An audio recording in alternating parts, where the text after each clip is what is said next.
নারে তাকবীর, দ্বীন ইসলাম, দ্বীন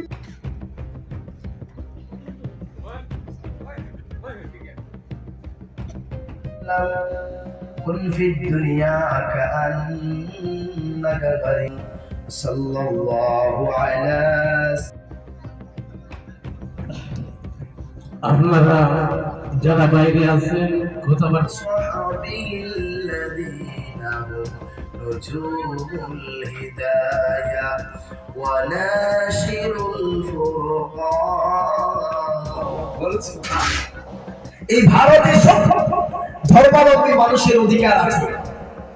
আমরা কে মুসলিম কে হিন্দু সেটা থাকাবার আমাদের টাইম নেই, সময় নেই। কে কতটুকু মানুষ সেটা আমরা দেখতে হবে।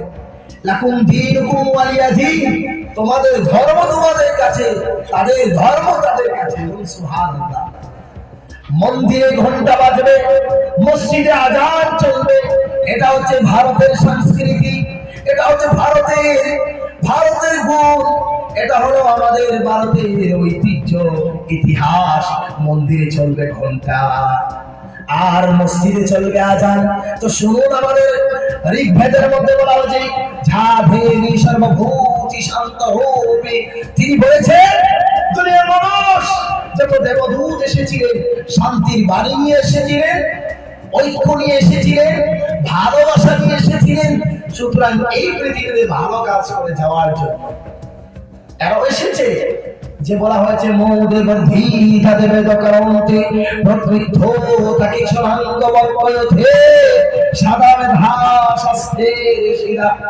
সেখানে একটা প্রশংসা আছে, যেমন আমাদের ধর্মগ্রন্থ অন্যান্য ধর্মাবলম্বী ভাইদের প্রশংসা আছে, আমাদের কিতাবাদিতেও প্রশংসা আছে।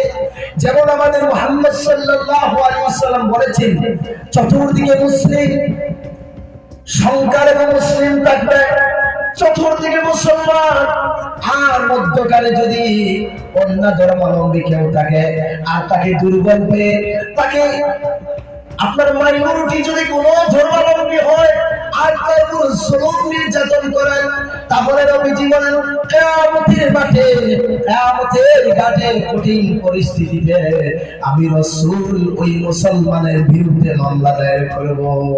কেমন মুসলিম ছিলেন, কেমন আল্লাহর হাবিব ছিলেন, সেই কথা শ্রীকৃষ্ণ বলেছিলেন ভরধম পরন্থার। তিনি বলেছেন ভরধম পরন্থার, যারা মানুষকে হত্যা করে, অন্য ধর্মকে ঘৃণা করে, তারা আমি কৃষ্ণকে ঘৃণা করে।